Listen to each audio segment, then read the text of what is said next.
작년 11월에 경주에서 큰 세계적인 행사가 열렸죠. 바로 에이펙 정상회의입니다. 그 정상회의에 각 나라의 지도자들 뿐만 아니라 세계적인 기업의 총수들도 이제 많이 참석했습니다. 그들 가운데 가장 많은 사람들의 관심과 조명을 받았던 CEO가 있습니다. 누굴까요?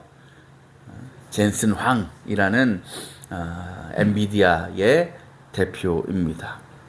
이 사람이 우리나라에 머물면서 이런저런 행사도 하고 또 강연도 하고 이런 일들을 많이 했죠. 그가 우리나라에서 한 일 가운데 특별히 진행되었던 한 행사 모임이 있었습니다. 그것을 우리는 뭐라고 부릅니까? 치맥회동이라고 부르죠. 그 자리에 이제 젠슨 황 대표뿐만 아니라 이제 삼성의 이재용 회장 그리고 현대의 정의선 회장이 함께 이제 치킨과 맥주를 먹으면서 이런저런 이야기도 하고 그렇게 교제를 하였습니다. 이 사실이 알려지자 그 가게 주위에는 이미 수많은 인파들 또 기자들로 인산이례를 이루었고 여러 SNS나 또 방송 매체들을 통해서 그들이 모이는 그 현장을 사진으로 또 영상으로 이렇게 올려주기도 했습니다. 아마 여러분도 다 보셨을 겁니다. 그들의 어떤 모인 그 장면들을 보셨을 텐데 그 여러 모습 중에 사람들에게 가장 많이 기억되는 장면이 하나가 있습니다. 그 장면을 제가 한번 영상으로 준비했는데 한번 보시겠습니다. 30일 밤 서울 강남구 삼성역 인근의 한 치킨집에 특별한 깐부들이 모였습니다. 이 가운데 젠슨 황 엔비디아 CEO와 이재용 삼성전자 회장의 치킨 발골 실력이 화제를 모았는데요. 31일 온라인 커뮤니티와 SNS에는 이 회장과 황 CEO가 치킨을 뜯는 영상이 올라왔습니다. 영상 속 이 회장은 닭날개를 양손에 쥐고 휙 연고를 비틀더니 한 점도 남김없이 치킨을 뜯습니다. 황 CEO 역시 만만치 않습니다. 치킨을 한 입에 넣고선 순식간에 뼈만 쏙 빼내곤 손가락에 묻은 양념을 쪽쪽 빨기도 했습니다.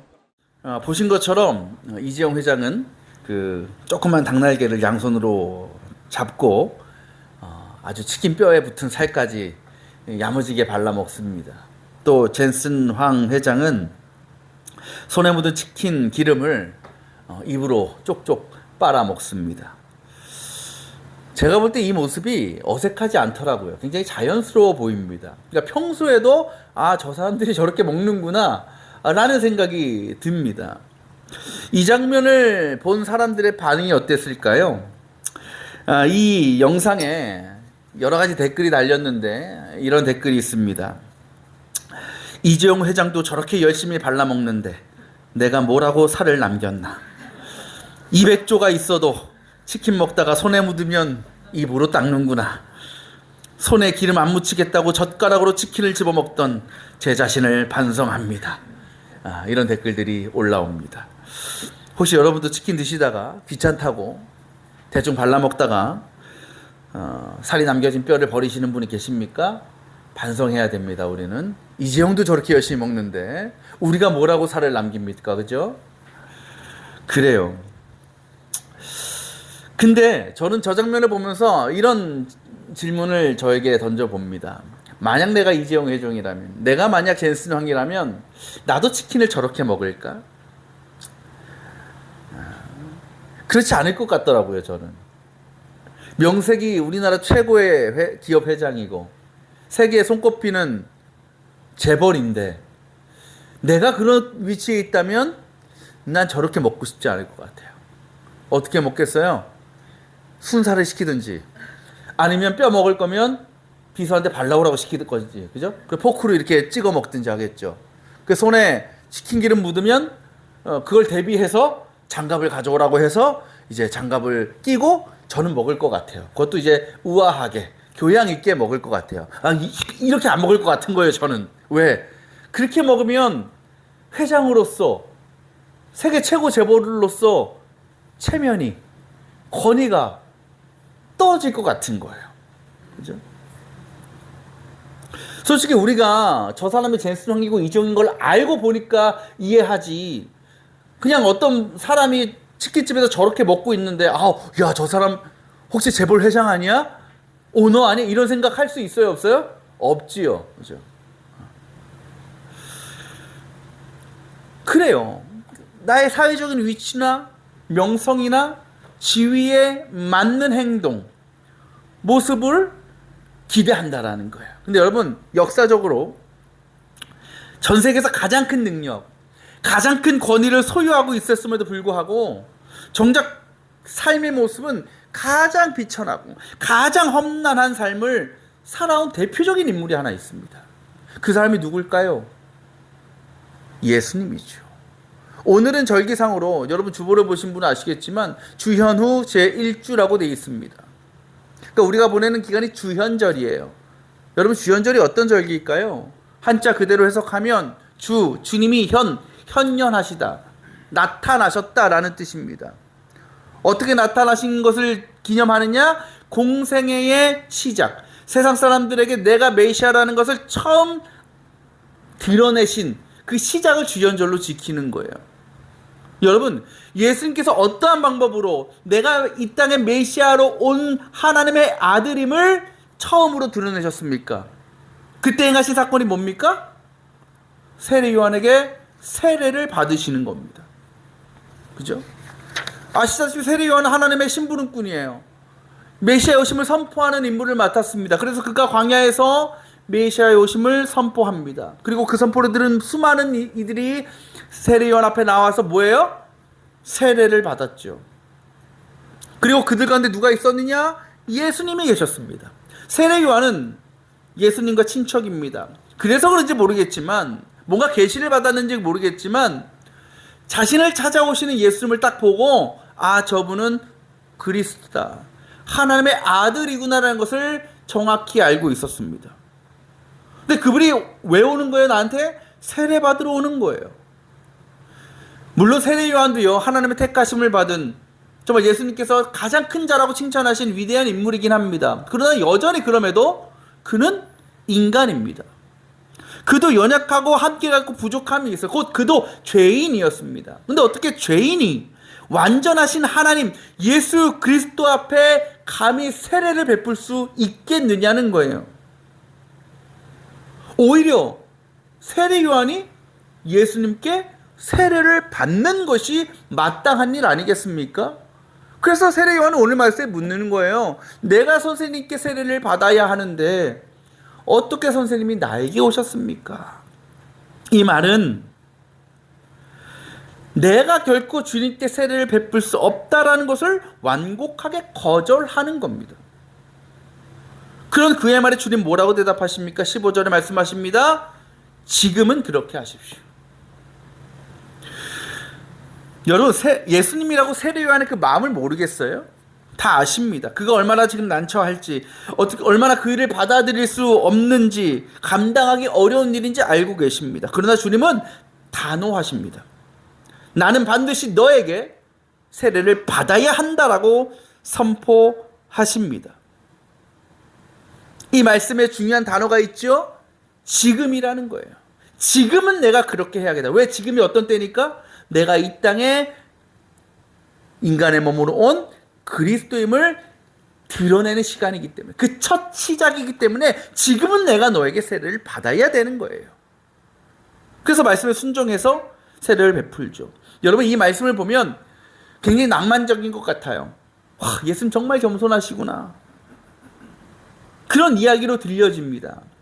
근데 여러분, 그 당시의 상황을 보면요, 예수님의 이런 행동은 굉장히 위험하고 굉장히 무모한 일이었습니다. 마가복음 1장을 보면 세례 요한이 사람들에게 베푼 세례를 이렇게 정의합니다. 뭐라고 정의합니까? 죄를 용서받게 하는 회개의 세례였다라는 거예요. 그러면 여러분, 상식적으로 이 세례는 누가 받아야 되는 겁니까? 죄인이 받아야 되는 거죠.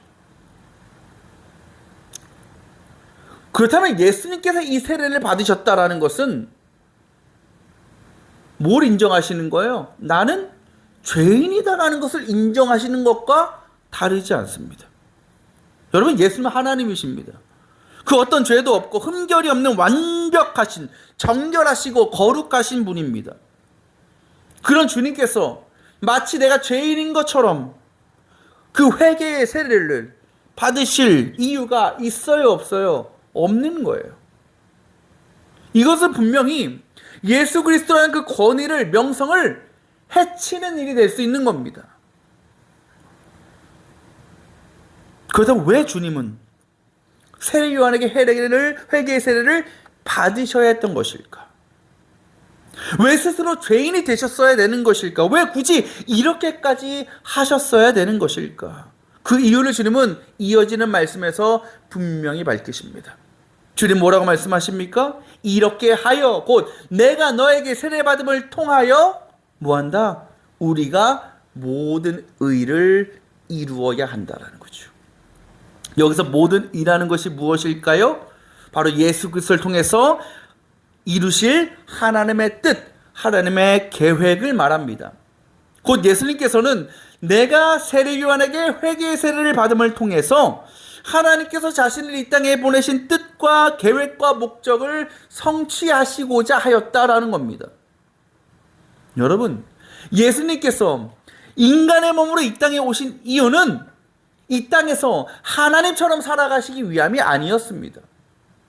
왕으로 세상을 살아가시기 위함이 아니었다는 겁니다. 곧 겉으로는 사람의 외형은 가지고 있지만 무언가 신적 권위와 영광을 누리면서 그것을 행사하려고 하는 것이 성육신의 목적이 아니었다라는 거죠. 인간의 몸으로 이 땅에 오신 주님은 신이 아니라 철저하게 뭐로 사신다? 인간으로 사셨어야 했습니다. 그 수준이 어느 정도까지 모든 인간들과 똑같이 자신도 죄인의 자리에 서시는 겁니다. 이것은 예수님께서 야 내가 죄인에서 뭔가 죄를 지어야겠다 이래서 죄인이 되시는 것이 아닙니다.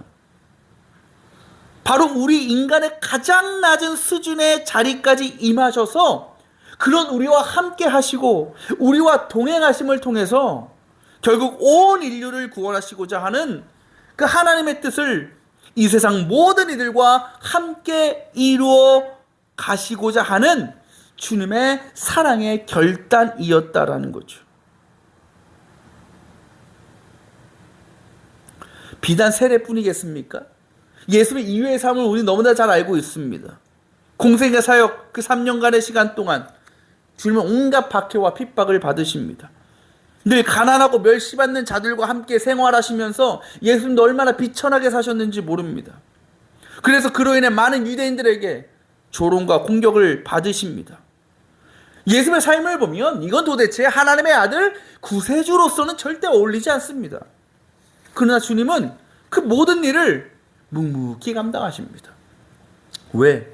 오늘 말씀처럼 그 일 또한 이 세상을 향한 하나님의 모든 의를 이루시는 것임을 주님은 분명히 알고 계셨기 때문입니다.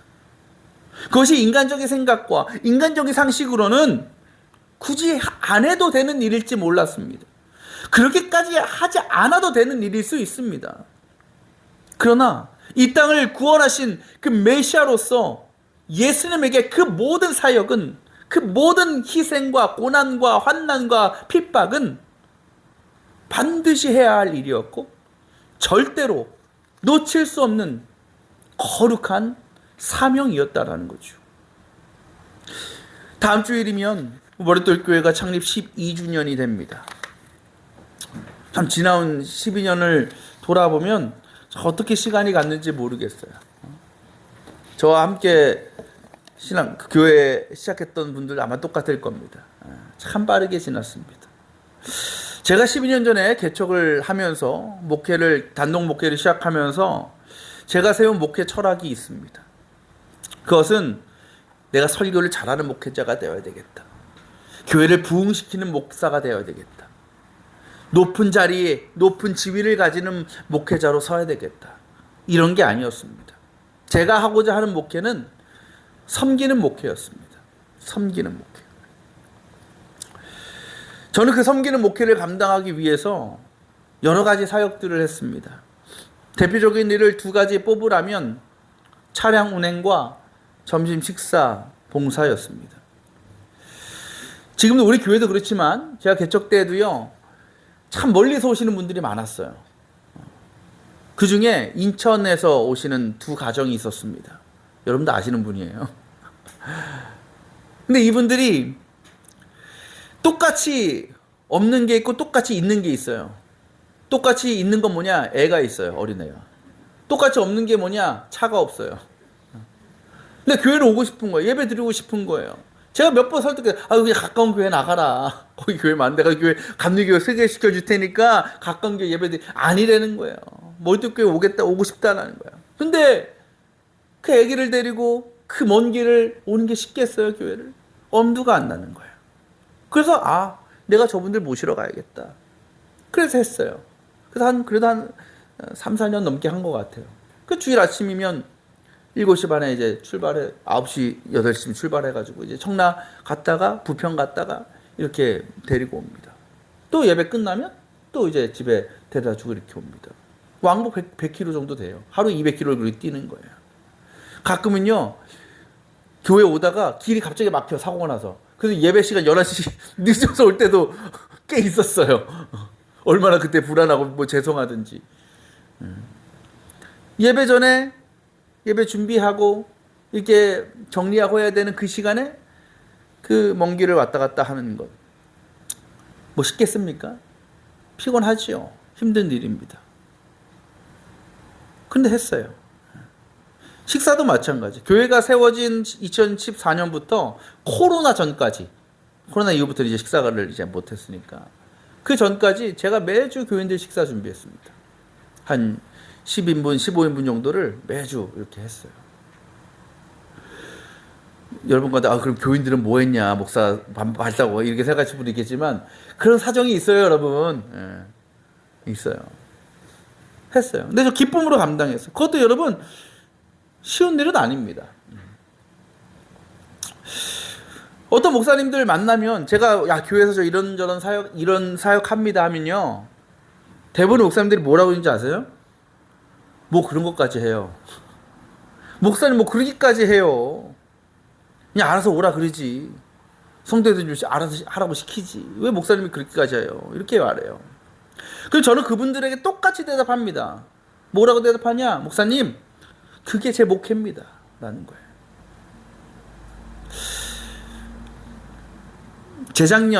벌써 재작년 10월에 저희 교회에서 지방 목사님들 모시고 교역자 회의를 했습니다. 2달에 한 번씩 지방 목사님들이 모여서 회의하고 예배 드리시거든요. 교회에 돌아가면서. 그걸 저희가 재작년 10월에 했어요. 그 교역자 회의를 하면 그 교회 주최하는 교회의 목회자가 설교를 합니다. 목사님 앞에 두고. 그때 제가 했던 설교의 제목이 무엇이었냐면 목회는 목회이다라는 거였습니다. 목회는 목회이다. 여기서 앞에 나오는 목회는 여러분이 다 아는 목회입니다. 목사가 교회를 맡아서 교인들을 지도하고 양육하는 것. 근데 뒤에 나오는 목회는 한자로 나무, 목, 재회 자를 씁니다. 그래서 그 뒤에 목회의 뜻은 뭐냐? 나무를 태우고 남은 재를 뜻합니다. 나무가 재가 되었다는 것은 어떤 의미입니까? 그 자신이 불을 지피는 도구가 되었다라는 거죠. 곧 자신을 희생하고 포기하는 것이라는 겁니다. 그렇게 해서 불이 지펴지고 그 불로 인해서 추위에 떠는 이들이 따뜻한 기운을 회복하게 되죠. 저는 그것이 목회자의 사명이라고 생각했습니다. 바로 교회와 성도들을 위해서 내 자신을 내려놓고 낮추고 희생하고 포기하면서 그 일을 통해서 성도들의 필요를 채우고 마음을 위로해주고 진정한 믿음의 삶이 무엇인지를 보여주는 것, 그것이 하나님께서 저에게 교회를 또 성도들을 맡겨주신 분명한 뜻이고 목적이라고 저는 믿었습니다. 저는 그렇게 하는 것을 기준은 하나예요. 저는 그렇게 하면서 늘 생각합니다. 예수님이 우리 교회에서 목회하셨다면 예수님도 똑같이 하지 않으셨을까? 예수님이 교회를 개척하셔서 목회를 하시는데 교인들이 멀어서 못 온대요. 오고 싶은데 마음은 있는데 여건이 안 돼요. 그럼 예수님도 차량 운행하셨을 것 같아요. 점심 먹어야 되는데 마땅히 준비할 사람이 없어요. 그럼 예수님도 손수 음식을 차려줬을 것 같아요. 예수님이었다면. 근데 여러분, 비단 목회자만일까요? 그렇지 않습니다. 이 땅의 모든 성도들에게도요, 그 신앙과 삶은요, 자신을 비우고 포기하고 태우는 목회의 여정이 되어야 됩니다. 목회자만 하나님의 부르심을 받은 존재가 아닙니다. 역할이 다를 뿐이죠. 여러분도 하나님께서 친히 택하여 자녀 삼아주신 사명자들입니다. 이 세상의 삶에서는요, 각자의 지위나 명예나 권리에 따라서 할 일과 하지 않아도 될 일이 정해져 있을지 모릅니다. 그러나 하나님 나라를 바라보며 하나님 나라를 이루어가는 이 땅의 성도들의 삶에는요, 그러한 기준은 존재하지가 않습니다. 교회 안에 불리는 다양한 직분들이 있습니다. 그것은 절대로 계급이 아닙니다. 또한 내가 신앙생활했던 그 신앙의 연수가 나의 신앙의 정체성을 보여주는 것도 절대로 아닙니다. 목회자든지 성도든지, 나이가 많든지 적든지, 신앙의 연차가 길든지 짧든지, 모든 그리스도인의 삶의 기준은 오직 하나밖에 없습니다. 바로 예수 그리스도를 따라가는 겁니다. 주님이 걸어가신 길을 우리도 가야 되는 것이고, 주님이 살아내신 삶을 우리도 살아내는 겁니다. 그것이 무엇입니까? 바로 하늘의 모든 영광과 존귀를 다 버리고 스스로 죄인의 자리까지 내려오신 그 겸손과 희생, 하나님 아들로서의 권세와 능력을 자신의 영광이 아니라 가장 낮고 천한 자들을 살리고 회복시키시기 위해서 아낌없이 내어놓으신 그 사랑과 섬김, 그리고 하나님께서 맡겨주신 그 하나님 구원의 사명을 이루시기 위해서 그 어떤 공격과 핍박도 거부하지 않으시고 기꺼이 감당하신 그 용기와 인내, 이 모든 것이 바로 저와 여러분의 삶을 통해 이 땅 가운데, 세상 가운데 드러날 수 있어야 된다라는 겁니다.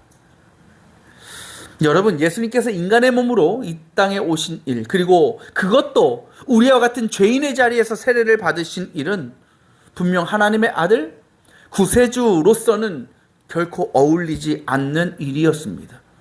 또한 공생의 사역 또한 집도 절도 없이 떠돌아다니시면서 수많은 이들에게 조롱받고 핍박받으시면서, 더 나아가 결국 마지막에는 십자가에 달려 비참한 죽음을 맞이하게 되신 것도 사람들이 기대한 메시아의 모습과는 전혀 맞지 않는 것이었습니다. 그럼에도 주님께서 그 모든 일을 감당하실 수밖에 없었던 이유, 오직 하나입니다. 오직 그 일을 통해서 하나님의 모든 의, 곧 하나님께서 계획하신 그 거룩한 구원의 사역이 완성될 수 있음을 주님은 분명히 알고 계셨기 때문입니다. 그렇기 때문에 그 모든 일은 예수님에게 굳이 하지 않아도 되는 일이 아니라, 이렇게까지 해야 되나 싶은 일이 아니라 반드시 기필코 행하시고 이루셔야 되는 일이었던 겁니다. 그런 우리가 주님 앞에 하나님을 위해 하지 못할 일이 무엇이 있을까요? 우리가 거부할 섬김의 자리가 어디 있겠습니까? 하나님께서 저와 여러분을 주님의 자녀요, 성도로, 또 이 교회의 일꾼으로, 지체로 부르신 분명한 뜻과 목적이 있습니다. 그것은 예수님께 주신 그 목적과 다르지 않습니다. 바로 저와 여러분을 통해서 이 땅에 하나님의 의를 이루는 겁니다. 그를 위해 우리가 할 일, 하나님 앞에서 세상의 권위와 지위를 내려놓는 겁니다. 교회와 직분을 마치 신분처럼 여기며 나를 드러내고 영광을 받으려는 마음을 거둘 수 있어야 합니다. 우리는 그저 하나님의 백성, 하나님의 자녀, 성도라는 단 하나의 정체성을 가지고 각자의 자리에서 믿음을 지키고 주님의 길을 따라가야 됩니다. 그런 우리들에게 이렇게까지 해야 되나? 라고 생각될 일은 결코 하나도 없습니다. 그럴 만한 일들마저도 우리는 기꺼이 기쁨으로 감당할 수 있어야 됩니다. 사랑하는 여러분, 감리교 창시자 존 레슬리 목사님의 좋은 친구여자 동역자였던 조지 휘필드라는 목사가 있습니다. 그분이 이렇게 자신의 신앙을 고백합니다.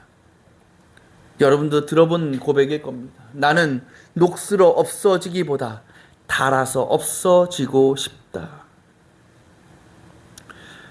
바로 이것이 이 땅에 하나님의 모든 일을 이루는 사명을 받은 우리 모든 그리스도인들의 신앙 고백이 되어야 되지 않겠습니까? 창립 12주년을 앞두고 있는 이때에 우리에게 맡겨주신 그 하나님의 모든 일을 이 땅에 이루어가는 그 거룩한 사역에 여러분의 삶과 신앙을 아낌없이 사용할 수 있는 우리 모두가 되기를 원합니다. 주님이 그러셨던 것처럼 우리도 먼저 낮아지고 먼저 희생하며 먼저 베풀 수 있는 사랑의 삶을 우리도 살아갈 수 있기를 소망합니다. 그 일을 통해서 우리의 가정과 교회와 일터, 더 나아가 우리가 거하는 모든 자리마다 놀라운 구원과 회복이 임하는 거룩한 하나님의 나라로 세워질 수 있기를 주님의 이름으로 축원합니다.